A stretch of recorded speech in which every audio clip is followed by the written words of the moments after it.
अगर आप horror movies के शौकीन हैं तो सही जगह है, इस वीडियो को लास्ट तक देखें। So welcome our YouTube channel. चलते हैं सीधा अपनी कहानी की तरफ। मूवी की स्टार्टिंग में हमें दो आदमी दिखाई देते हैं जो कि एक बहुत बड़े से फार्म हाउस में आ गए थे। जब भी हमें दिखाया जाता है कि जैक बेन को समझाने की कोशिश करता है कि किसी भी हाल में लाइट को ऑन नहीं करना है। जब भी बेन अपनी उंगलियों में लगी हुई चोट को देखता है जिसको देख के वो घबरा के बेहोश हो जाता है। जब भी जैक बेन की ऐसी हालत को देखता है तो फौरन उसकी जेब में एक अपने हाथ से लिखा हुआ नोट छोड़ देता है और वहां से मदद लेने के लिए निकल जाता है। खैर, जब रात को बेन की आंख खुलती है तो वो बाथरूम में जाके फर्स्ट एड किट निकाल कर अपने फिंगर पर यूज करता है। यहाँ पर बेन को कुछ भी समझ में नहीं आ रहा था कि आखिर चल क्या रहा है। जब भी बेन को अपनी जेब में जैक का छोड़ा हुआ एक नोट मिलता है जिसपे ये लिखा हुआ था कि किसी भी सूरत में बेन को लाइट ऑन नहीं करनी है, लेकिन तब तक बेन ने उस वॉशरूम में लाइट को ऑन कर दिया था।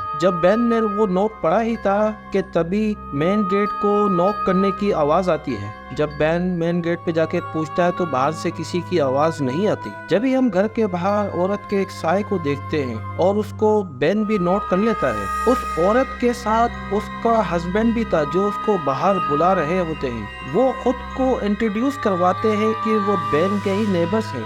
जब उनको पता चला कि बेन इस फार्म हाउस में रहने के लिए आया है तो वो बेन से मिलने के लिए चले आए। जब भी बेन उनको बताता है कि वो इस फार्म हाउस में अपने फादर के कुछ रहे हुए कामों को पूरा करने के लिए आया है, जिनकी यानी कि बेन के फादर की अभी 2 हफ्ते पहले ही कार एक्सीडेंट में डेथ हो गई थी। जिनको सुन के ये नेबर्स, जिनके नाम लीसा और टेड थे, उनको बेन के लिए काफी बुरा लगता है। बेन उनको बताता है कि उनके फादर अपने कामों में ज्यादा ही बिजी रहा करते थे। वो बताता है कि उसके फादर के रिश्ते उनके साथ कुछ ज्यादा अच्छे नहीं थे। तभी ये लोग बात ही कर रहे थे कि लीजा और टेड वो बेन को उसके घर पे आने के लिए इनवाइट करते हैं, जिस पे बेन फिलहाल साफ इनकार कर देता है। और अब वो बेन को फोर्सली इनवाइट करने लगते हैं, जिस पे बेन को अजीब लगता है और वो साफ मना कर देता है आने के लिए। जिस पर बेन उनको वहां से भगा कर खुद घर के अंदर चला आता है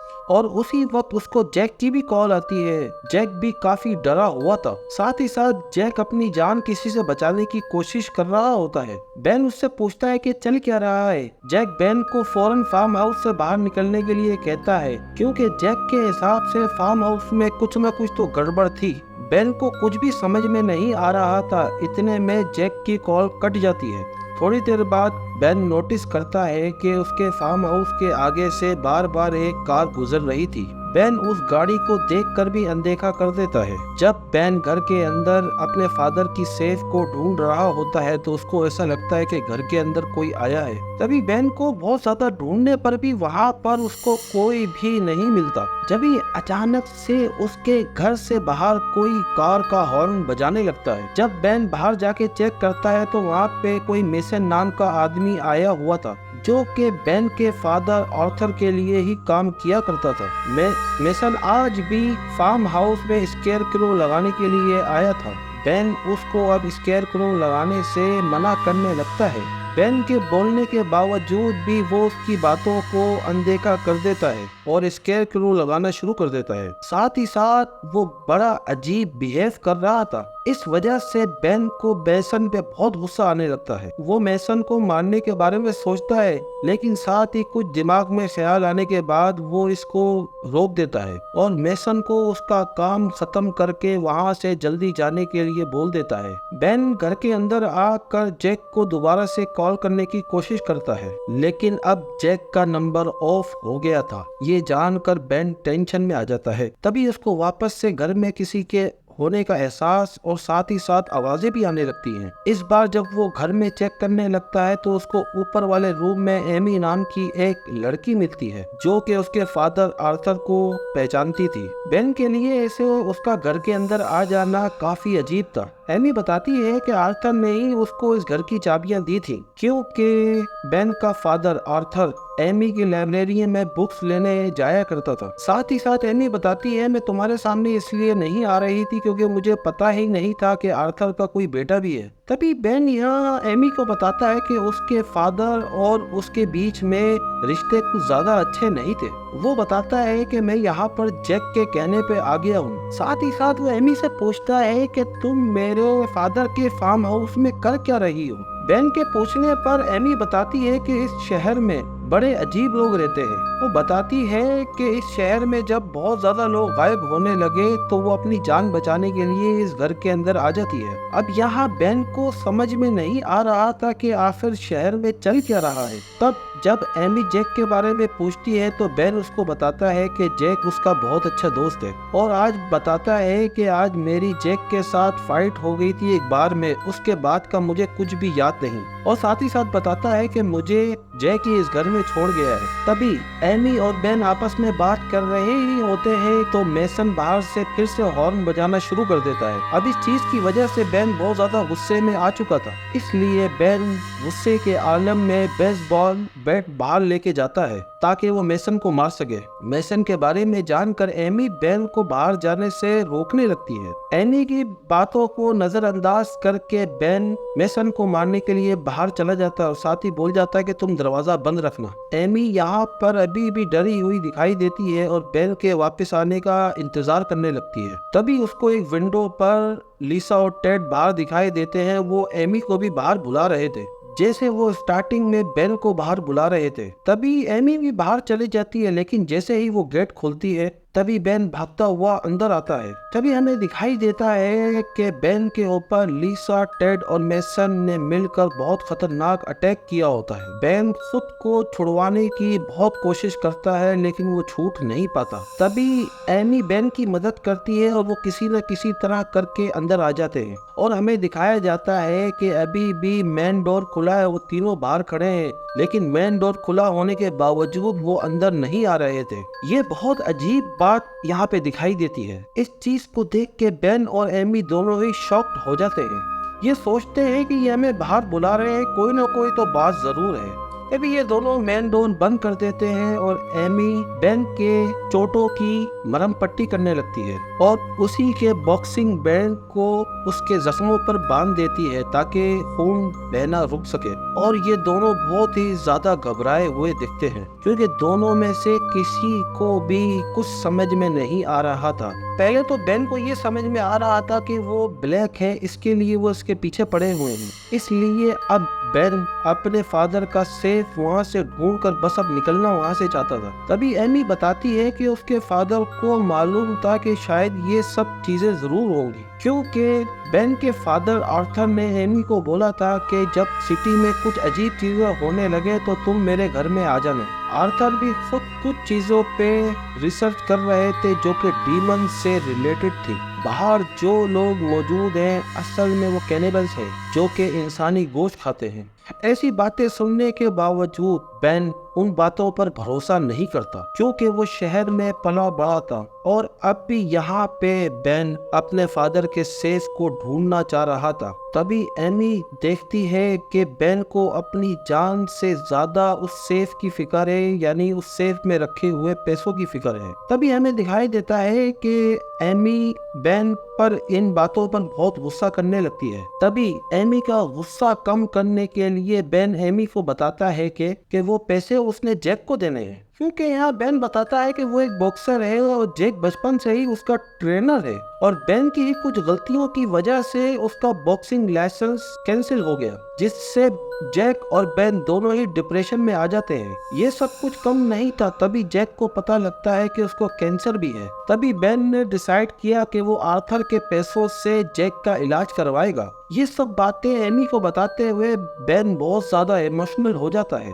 तभी एमी यह समझ जाती है वो पैसे बेन के लिए मैटर रखते हैं। तभी वो भी अपना एक सीक्रेट बेन को बताती है कि वो अपनी जान बचाने के लिए इस घर में आई है, लेकिन इस घर के अंदर ही इस बात का भी खुलासा हो सकता है कि सिटी में आखिरकार चल क्या रहा है।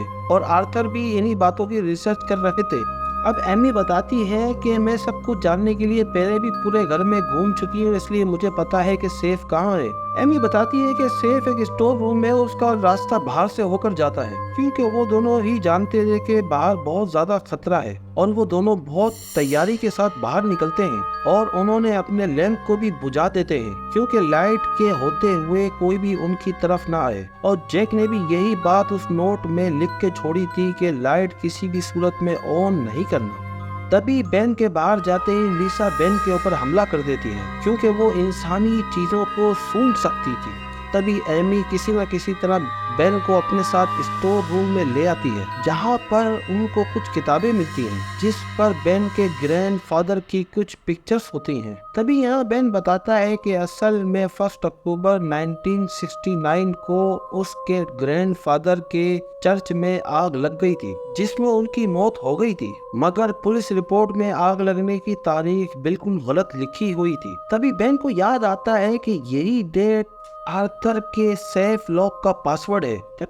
तभी ये दोनों सोचने लगते हैं कोई इतनी बुरी डेट अपना पासवर्ड क्यों बनाएगा। तभी बाहर से एक कैनिबल आकर क्रॉसबो से उन पर अटैक करता है, लेकिन वो अपना निशाना मिस कर देता है। तभी बेन और एमी उससे बचने की कोशिश करने लगते हैं, पर इतने में ही वो कैनिबल एमी को एरो से शूट कर देता है, जिससे वो जख्मी हो जाती है। इस बात से बेन को बहुत ही ज्यादा गुस्सा आता है, इसलिए गुस्से के आलम में वो उस कैनिबल को स्टोर रूम के अंदर ही खींच लेता है। पर तभी वो कैनिबल जब अंदर आता है तो उसको खून की उल्टियां शुरू हो जाती हैं, क्योंकि वो अंदर आ नहीं सकता था। पर जब भी वो बेन पर हमला करते हुए बोलता है कि असल में वो बेन को खाना चाहता है, जो कि बेन के लिए बहुत ही ज्यादा अजीब बात थी, और बेन को उसकी कोई भी बात समझ नहीं आती। पर इतने में एमी उठकर सेफ से उस कैनिबल की जान ले लेती है। तभी एमी और बेन की जान में जान वापस आती है। तभी ये लोग वापस से आर्थर के डॉक्यूमेंट्स को देखने लगते हैं। तभी उनको पता लगता है कि सेम डेट के आसपास ही आर्थर की भी डेथ हुई थी। तभी उनको पता लगता है कि जिस चर्च में 1969 में आग लगी थी, उसी जमीन पे ये फार्म हाउस बना हुआ है। जब जाके बेन और एमी को समझ में आता है कि आखिरकार वो कैनिबल्स इस फार्म हाउस के अंदर क्यों नहीं आ सकते हैं, क्योंकि ये लोग किसी न किसी तरह से डीमन का ही रूप थे, और जाहिर सी बात है वो चर्च के अंदर यानी कि चर्च वाली जगह में कैसे आ सकते हैं। अब जाके एमी और बेन को समझ में आता है कि उस कैनिबल के अंदर आते ही उस कैनिबल को खून की उल्टियां क्यों शुरू हो गई। साथ ही साथ अब बेन को भी एमी की बातों पर भरोसा हो गया था। अभी भी उनको समझ में नहीं आ रहा था कि उसके फादर ने वही डेट इस पासवर्ड में क्यों रखी है, जो कि उसके ग्रैंडफादर की डेथ डेट है। अभी ये लोग ये सारी बातें सोच ही रहे होते हैं कि तभी उनको किसी के डोर नॉक करने की आवाज आती है। पहले तो इन दोनों को कुछ भी समझ में नहीं आता और ना ही ये कुछ बोलते हैं। तभी बाहर से खड़ा हुआ एक आदमी बेन को ये बताता है कि उसको जैक ने भेजा है, क्योंकि वो बेन की हेल्प कर पाए। उसकी ये बात सुन के बेन वेपन लेके अपने हाथ में एमी के साथ बाहर जाता है। यहाँ पर हमें जैक खड़ा हुआ दिखाई देता है। जैक की बातें सुनकर बेन को पता लगता है कि असल में जैक तो हॉस्पिटल में है। जैक बताता है कि बार में असल में जिन लोगों से उनकी लड़ाई हुई थी उन्होंने जैक को पकड़ लिया था। उसके बाद उन्होंने जैक को मारकर हॉस्पिटल में पहुंचा दिया। इन बातों को सुनकर बेन को बहुत बुरा लगता है। अब जैक अपने साथ चलने के लिए बेन को कहता है, लेकिन बेन मना कर देता है। लेकिन जब जैसे ही जे उसको फोर्स करने लगता है जाने के लिए, तो बेन को उस पर शक हो जाता है। तभी बेन समझ गया था कि जे भी उस कैनिबल ग्रुप का हिस्सा है। अब इतने में ही मेसन वहाँ पर अपने बाकी लोगों के साथ आ जाता है। अब असल में सारे ही कैनिबल्स हमें दिखाई देते हैं। अब वो लोग बोलते हैं कि बेन अगर अपने आप को मेसन के हवाले कर देता है तो वो किसी को भी नुकसान नहीं पहुंचाएंगे। इस बात पर बेन साफ इनकार कर देता है, क्योंकि बेन को मालूम था कि वो लोग घर के अंदर नहीं आ सकते। पर जब भी मेसन के साथी जैक को पकड़ के लाते हैं और हमें दिखाई देता है कि उन कैनिबल्स ने जैक को बंदी बनाया हुआ होता है। अब ये सब कुछ देखकर बेन जैक को बचाने के लिए बाहर जाने लगता है, लेकिन एमी उसको रोक लेती है। ये सब कुछ देखकर बेन अभी भी बाहर नहीं आया था, इसलिए मेसन बेन के सामने ही जैक की जान ले लेता है, जो कि बहुत ही डरावना सीन था। ये सब मंजर देख के जैक को बहुत ज्यादा ही गुस्सा आता है, वो टूट जाता है। तभी वो गुस्से में बाहर जाके मेसन की तरफ बढ़ने लगता है। तभी वो अचानक से ही जे की तरफ मुड़ता है। तभी अपने हाथ में मौजूद वेपन से वो जे का गला चीरता हुआ उसके हाथ से गाड़ी की चाबी छीन कर अंदर भाग जाता है। अब बेन को अंदर भी आके बहुत बुरा लग रहा था, क्योंकि उसकी वजह से उसका आखिरी दोस्त भी जान से मारा गया। तभी यहाँ पर एमी बेन को किसी न किसी तरह करके संभालती है। तभी बेन बताता है कि वो बहुत बुरा इंसान है, क्योंकि उसी की वजह से उसका कैरियर खराब हो गया। वो बताता है कि जैसे जैसे वो चैंपियनशिप जीतता गया, उसको पार्टीज और ड्रिंकिंग की आदत पड़ती चली गई, जिससे उसकी परफॉर्मेंस खराब होने लगी। इन सब चीजों ने जैक को भी उदास कर दिया था। पर बेन यहाँ पर बताता है कि उसने जैक को खुश करने के लिए चीटिंग का सहारा लिया। उसने अपने ग्लव्स के अंदर आयरन प्लेट का इस्तेमाल किया, जिससे उसके मद्दे मुकाबिल बॉक्सर एक ही पंच में नॉकआउट हो जाया करते थे। बाद में उसको लोगों को नुकसान पहुंचाने में बहुत ज्यादा मजा आने लगा। बाद में जब वो पकड़ा गया तो उसको और जैक को बॉक्सिंग से परमानेंटली सस्पेंड कर दिया था। यानी कि यहाँ में बताया जाता है कि जैक भी किसी और को ट्रेन नहीं कर सकता था। साथ ही साथ जैक भी बहुत ज्यादा डिप्रेस्ड हो गया था, और उसी वक्त उसकी कैंसर की रिपोर्ट भी पॉजिटिव आ गई थी। तभी एमी भी बेन को संभालने की कोशिश करने लगती है। तभी बेन डिसाइड करता है कि वो जैक की मौत का बदला लेगा। तभी वो सेफ को खोलते हैं, उसके अंदर से एक रिकॉर्डिंग और साथ ही साथ उनको एक सीडी भी मिली थी अंदर। यहाँ में रिकॉर्डिंग उस डेट की दिखाई देती है जिस दिन उसके ग्रैंडफादर के चर्च में आग लगी थी। जब वो दोनों इस रिकॉर्डिंग को सुनते हैं तो उनको पता लगता है कि उस दिन बेन के ग्रैंडफादर ने मेसन की माँ का एक्सोर्सिज्म किया था, जिसके अंदर एक डीमन आ गया था, और एक्सोर्सिज्म के दौरान डेविल को वापस हेल में जाने के लिए बोलते हैं, जो कि डीमन नहीं था, एक डेविल था। जहां डेविल उस फादर को बताता है कि मेसन उस डेविल की मदद से ही उस फादर को मारना चाहता था, क्योंकि मेसन ने डेविल से डील की थी, अगर वो किसी साफ इंसान का फ्लैश खाएगा तो मेसन को गॉड लाइक्स पावर मिल जाएंगी। पर उस टाइम जैसे तैसे करके बेन के ग्रैंडफादर उस डेविल को वापस हेल्प भेज देते हैं, लेकिन जाते जाते उस डेविल ने अपनी हार के बदले मेसन को एक कर्स दे दिया था कि अगर उसको गॉड लाइक्स पावर चाहिए तो उसको इस फादर या आगे इसी फादर की नस्ल के किसी भी बंदे का फ्लैश खाना होगा। अब जाके बेन को समझ में आया ये लोग क्यों बोल रहे थे कि इनको उसका फ्लैश खाना है। तभी बाद में जब उन लोगों ने उसके ग्रैंडफादर का फ्लैश खाने की कोशिश की तो उसके ग्रैंडफादर ने खुद ही उस चर्च में आग लगाती थी और खुद का खात्मा कर लिया, और बाद में उनका बेटा आर्थर भी कार एक्सीडेंट के दौरान मारा गया, और यहाँ पे बचता सिर्फ बेन है। ये लोग बेन को देख के खुश हो गए थे, क्योंकि मेसन को यहाँ पर गॉड लाइक्स पावर पाने के लिए मेसन उनके लिए एक तोहफा बनकर आया था। इसीलिए हमें बताया जाता है कि मेसन किसी न किसी तरह करके बेन को मारना चाहता है। ये सारी चीजें जानने के बाद एमी और बेन बहुत ज्यादा शॉक्ड हो जाते हैं, मगर अब तक बेन ने अपना पूरा मन बना लिया था कि वो मेसन को मार के रहेगा। तभी यहाँ पर मेसन आ जाता है, जो कि कुछ देर में उस घर को आग लगाने वाला था, ताकि वो किसी न किसी तरह करके बेन को बाहर निकाल सके। तभी बेन उससे डील करता है कि अगर वो एमी को सही सलामत यहाँ से जाने देगा तो वो खुद को मेसन के हवाले कर देगा। लेकिन अब हमें यहाँ दिखाई देता है कि मेसन एमी को भी मारना चाहता था, इसलिए वो इस बारे में सोचने के लिए थोड़ा टाइम मांगता है। पर इतने में मेसन सोच ही रहा होता है तो इतने में बेन कुछ ना कुछ सोच कर बाहर आ जाता है। जहाँ पर उसका प्लान था ये लैंड जो कि गॉड के नाम पर है, वहाँ पर वो गॉड की बेइज्जती करेगा, और ये सब कैनिबल उसके बनाए हुए जाल में फंस के मारे जाएंगे, और होता भी बिल्कुल ऐसा ही है। और यहाँ पर बेन इस लैंड को अनहोली करने के लिए क्रॉस पर पाँव रख देता है, साथ ही साथ उस क्रॉस पर थूक भी देता है, जिसको देख के मेसन को कुछ भी समझ में नहीं आ रहा था कि आखिर हो क्या रहा है, क्योंकि ये लोग तो गॉड को मानते थे। तभी मेसन जैसे ही अपने साथियों के साथ अंदर जाता है तो उसके साथी बेन के ट्रैप की वजह से मारे जाते हैं, मगर अब एनी के पीछे भी एक कैनिबल पड़ गया था। साथ ही साथ अब मेसन भी बेन के ऊपर हमला कर देता है, क्योंकि उसके साथ धोखा हुआ था। तभी हमें दिखाई देता है कि बेन एमी को बचाने की कोशिश कर रहा होता है, लेकिन वो जब तक एमी के पास पहुंचता, लेकिन जब तक उस कैनिबल ने एमी को मार दिया होता है। लेकिन हमें यहाँ दिखाई देता है कि एमी भी उस कैनिबल की जान ले चुकी थी, यानी कि दोनों मारे गए। यानी कि हमें यह बताया जाता है कि बेन ने जानबूझ के मेसन को ऐसा दिखाया कि वो गॉड को नहीं मानता और ये जगह अनहोली हो गई है, ताकि ये लोग अंदर आने के लिए मजबूर हो जाए।